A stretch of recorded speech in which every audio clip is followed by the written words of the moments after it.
ကိုပြန်ဆိုထားတဲ့ platform မင်းသား version နဲ့အဲ karaoke version ရှိလားတဲ့ဆိုတော့အဲ platform မင်းသားကို karaoke အနေနဲ့ဆိုချင်တဲ့ညီကိုတွေအဲ့လိုလာမေးထားတာနည်းနည်းများပြီပေါ့နော်ပြောထားတာလည်းများပြီဆိုတော့ karaoke မနေ့ညပဲကျွန်တော်ရဲ့ YouTube channel မှာဒီ karaoke version ဆိုပြီးတော့ဒီ karaoke ဆိုဖို့အတွက်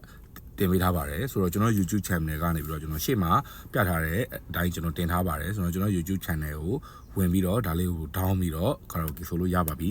ပြီးတော့ကျွန်တော်ရှာကြည့်ရသလောက်ဆိုရင်ဒီ Smu မှာလည်းတို့တွေဒီ user တွေကနေပြီးတော့ကျွန်တော်ရဲ့ဒီ platform မင်းသားဒီ